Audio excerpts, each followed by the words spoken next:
Hey folks, happy Easter to you. I'm David Robinson, and I'm really grateful that you're spending part of your Easter tuning in. Thanks for being here as we celebrate the resurrection of Jesus Christ.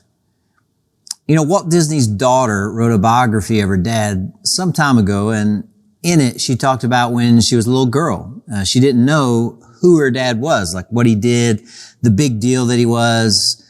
And then when she was like 6 or 7 years old, she was at school, and there were kids in her school who said, you know, Mickey Mouse, the Magic Kingdom, all that kind of stuff. That's your dad. Well, when she got home, she marches right up to him and she said, Dad, how come you never told me you're Walt Disney? Like you're a big deal. How come you never told me who you are? The disciples of Jesus couldn't really claim what Walt Disney's daughter did.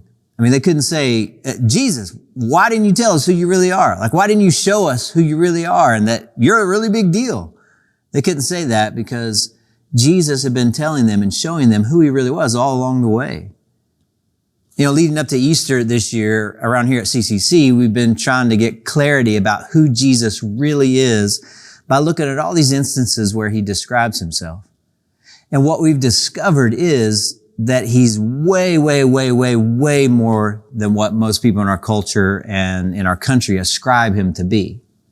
See, most people think Jesus was a really nice guy who did a lot of nice things a long time ago. Like he's one of many people down through the years who have espoused a little bit of wisdom and had a positive impact on some folks. And maybe, like if you push it, maybe he's pointed some people to God. But that's not even close to what we've discovered about him. Jesus, he's not just another guy. And he's not even just a religious leader or some sort of prophet. He's not just a solid teacher or a spouter of wise sayings. And Jesus never claimed to be those things. What he did claim over and over again was that he was God. He was the very Son of God. The Son of Man, he would say a lot about himself, meaning he is God in the flesh, come to reveal himself to us. And he was clear on his purpose too. I mean, he was clear on what his whole life was leading up to, what we're celebrating this weekend, his suffering and death on the cross and his resurrection from the dead. He spoke of both those things so very often. And you would figure, like of all people, his followers, his closest disciples would have picked up on what Jesus was saying about himself and his purpose. That he's the one true God, come to suffer and die and then rise again to usher in the new reality of his kingdom. To reconcile us to himself through his physical death on the cross and his rising from the grave. But his disciples, and of course, we're on the other side of all this where we can see this, but his disciples didn't get there to understand all this very quickly. And you'd think that they would have. Like their own experiences with Jesus along the way should have clued them in. The healings, the walking on water thing, the calming of a raging storm with just a word, feeding a multitude with a little kid's lunch, raising someone from the dead like we talked about last week. They struggled with this. Think about it. They spent so much time with Jesus, and yet they seemed to be so fuzzy on who he was for such a long time. And let's be honest, gang, we struggle with this too, sorting through the real Jesus. And there's so much at stake here. Sometimes what we can do is we can just put Jesus in a little box. Boxes do wonderful things in our world. They bring wonderful order to our world. Like they can keep cereal from spilling out and books from tumbling around. When it comes to containing stuff, boxes are pretty good. But when it comes to defining Jesus, no box really works. I mean, his contemporaries tried to box him in. I mean, they designed an assortment of boxes for him, but he never fit one. Like they called him a revolutionary, and then he paid his taxes. They labeled him as a country bumpkin of a carpenter, but he confounded even scholars. They came to see his miracles, but he refused to cater to them. He defied easy definitions. He was a Jew who attracted Gentiles. He was a holy man who hung out with racy prostitutes and traitor tax collectors. In a male-dominated society, he recruited females. In an anti-Roman culture, he opted not to denounce Rome. I mean, he talked like a king, and yet he lived like a pilgrim. People tried to designate him, box him in, but they couldn't. And we still try today. Politicians sometimes pull box-sized versions of Jesus off the shelf, asserting that Jesus would certainly vote this way or that way. The Jesus of politics comes in handy around elections. Some churches and preachers assure us that prosperity is only a prayer away. Just make a donation first and you'll be good to go. Some folks reduce Jesus down to a handful of doctrines, kind of like a recipe, and they have all the ingredients. If you mix them up just right, the Jesus of our making will appear. A box-sized God. But God, Jesus, he's so much bigger than we think he is. There's this one episode in the Bible when Jesus took Peter, James, and John on a bit of a mind-blowing, box-blowing hike up a mountain, Mount Hermon, actually.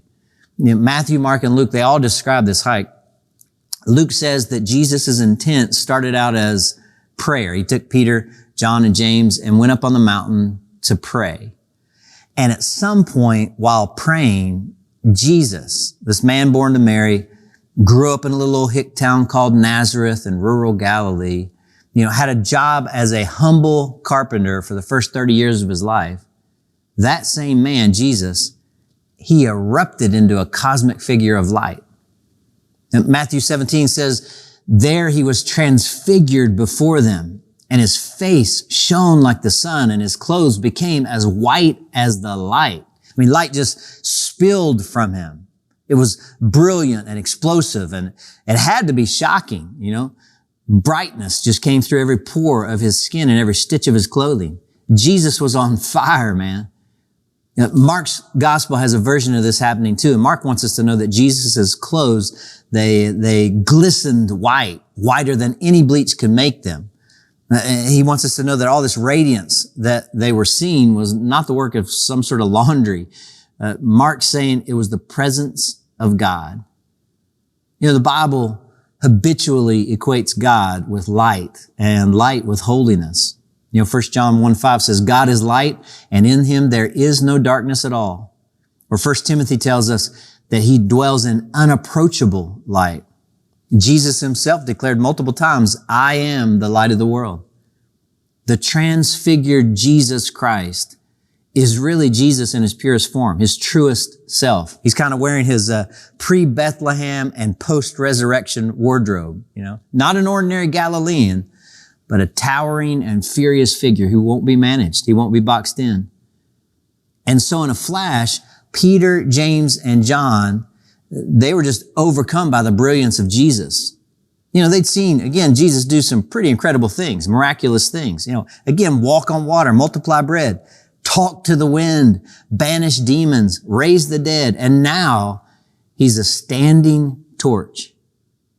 And he was just getting warmed up because what happens next is that two visitors appear. One was Moses and the other was Elijah. Both of them had lived years and years before Jesus, but they're here now with Jesus on this mountain while Jesus is blazing like the sun.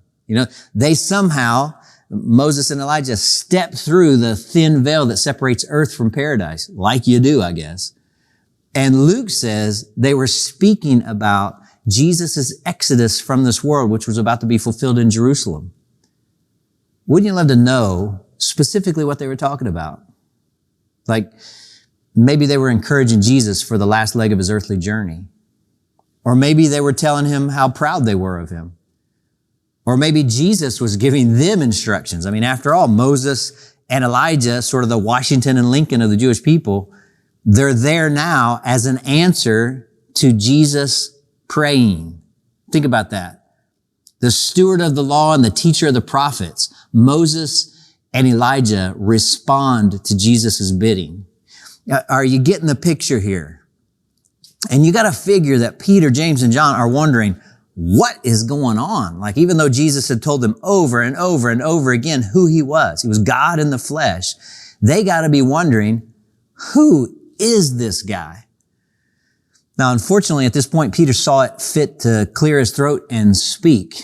And he spouts something out. He's babbling on about building a shelter for each of them. He basically opened his mouth and inserted his foot, there. And God wouldn't even permit Peter to finish his sentence. While he was still speaking, the Bible says, a bright cloud covered them, and a voice from the cloud said, "This is my son, whom I love, with whom I'm well pleased. Listen to him." Some versions of that say beloved son. Luke's version says the chosen one. I mean, however it's specifically translated for us, it means Jesus is priceless and unique. There's no one like Jesus. No one. Not Moses, not Elijah, not Peter, not James, not John, not anybody. No one in heaven or on earth. Jesus, the Father declared, is not a son or even a great son or even the best of all sons. He's the beloved son. He's the chosen one. And Peter and the other disciples there, and maybe us too, they kind of missed this. Peter had placed Jesus in a respectable box labeled, great men of history, or a really awesome teacher, or a super cool cat with some super cool powers, or a nice guy who did some nice things. Peter wanted to give Jesus and Moses and Elijah equal honor, and God wouldn't have any of that because Jesus has no counterparts. Well, fortunately, in this episode, Peter, James, and John, they didn't speak anymore. But on that mountain, they saw what nobody else had seen, Jesus Christ in his cosmic greatness. And it ended up just being overwhelming to them. Matthew tells us they fell on their faces, and he says they were terrified. I mean, fire on the mountain led to fear on the mountain. And maybe that's why Jesus took them up there to begin with, to try, again, to expand their view and understanding of him. Maybe he saw the box in which they were confining him. I mean, he knew the future that awaited them, the fireside denials of Peter, the prisons of Jerusalem and Rome, the demands that would come with the church, the persecutions of Nero that awaited them. That was all in their future. And a box-sized version of God simply wouldn't do. It just wouldn't work. And so Jesus, he tried to kind of blow the sides off their preconceived notions. And I kind of hope he does that with us too this Easter, because we need the transfigured Jesus, one who spits holy fires and who convenes and commands historical figures and who occupies the loftiest perch and wears the only true crown of the universe, the glorious one, God's beloved Son, God himself in the flesh, come to save us. And on this day, the resurrected one, firstborn from among the dead, as Paul would say a few years later in Colossians. Our view of Jesus, it really needs to expand in order to match as best we can who he really is. C.S. Lewis, he wrote a collection of children's books called The Chronicles of Narnia. I have a feeling a lot of you have probably read some of those books. It's about these four siblings, two brothers, two sisters who find their way from time to time to a really magical land called Narnia, where they have all these incredible adventures, really the adventures of their lifetime. And one of the books is called Prince Caspian. And Lucy, who's the youngest sister, she sees Aslan, who's this lion. He's the great son. He's the Christ figure. And Lucy sees Aslan for the first time in many, many years. And from her view, he's changed since their last encounter. And his size, it surprises her. And she tells him this. She says, "Aslan, you're bigger." And he says, "Well, that's because you are. You're older, little one." And she says, "Not because you are?" And he says, "I am not. But every year you grow, you'll find me bigger." And so it is with Jesus Christ. The longer we live in him, the greater he becomes in us. It's not that he changes, but we do. We see more of him. We see dimensions and aspects and characteristics we never saw before, increasing and astonishing increments of his purity and his power and his uniqueness. After Peter, James, and John get a glimpse of who Jesus really is, who he's been telling them he is, he reminds them of what he's about to do, why he came. And he says, "Hey, don't tell anybody about what you just saw until after I've been raised from the dead." Again, Jesus has just shown them who he is and told them one more time, "Hey, I'm going to suffer and I'm going to die, but I'm going to come back from the dead." And Mark tells us that they can't figure out what he means when he's talking about being raised from the dead. They still didn't grasp who he really was or what his purpose was. Even after he was crucified and raised from the dead and he appeared to them, they couldn't make sense of it. He appeared to them multiple times after his crucifixion and his rising from the dead. A couple times, they were scared stiff, hiding behind locked doors, and Jesus appeared to them. One time they're on the shoreline where they shared some breakfast together, and Jesus appears to them again to clarify to them his identity and purpose. Scholars say he appeared to his followers at least 10 times after rising from the dead, and he performed these different miracles, and he continued to teach them who he was and what his plan had been. And it seemed to just take them a long, long time to figure it all out, who Jesus is and what he came to do. Eventually, they got it. It took a while, but they got it. Post-resurrection, they got it. The light kind of went on for them. And when they did finally get it, oh my goodness. You couldn't hold them back.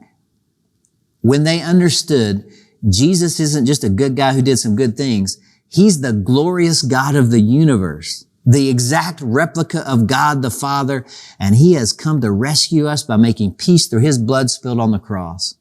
When they realized that, they had this boldness and courage that was unlike anything the world had ever seen. In fact, the difference in Jesus' followers is one of the strongest evidences for the resurrection of Jesus. They went from hiding behind locked doors after Jesus had been crucified, thinking that they were next, they were going to be captured and killed next, to going to every corner of their world and talking about the resurrected Jesus. They'd tell anybody, anywhere, and face anything because they came to understand who Jesus really was and what he had done for them, and it completely transformed their lives. We are here today. Our church exists today in large part because the resurrection transformed them. What would happen in your life if Jesus grew bigger and bigger and bigger and greater and greater and greater with each passing, day or week or month or year for you? And when Jesus Christ was greater to them, their fears diminished. A big God for them translated into big courage. A small view of God generated no courage. A passive, kind of puny, fireless, boxed-in Jesus had no power over the evils and darkness of the world. But a blazing big, powerful, death-defeating Jesus, he has some transformative power.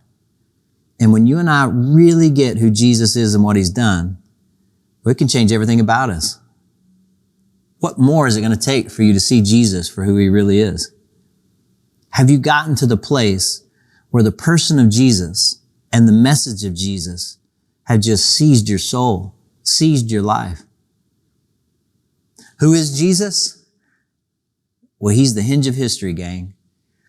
He's the beloved Son. He's the exact representation of the Father. He's the good shepherd and the bread of life and the light of the world. He's the King of kings and Lord of lords. He's the greatest teacher who ever lived. And he's the greatest mind that ever thought. He sparked the greatest movement that has ever spread. He offered the greatest gift that has ever been given. He alone mastered life, and he alone conquered death, and he alone overcame sin, and he alone grows more present with each passing year. He is the Son of God, the resurrection and the life, the Savior of the world. That's who Jesus is. And he stepped out of the grave so we could know him and be connected to him and walk in this life with him and straight on into the next one with him. Do you have eyes to see who Jesus really is this Easter?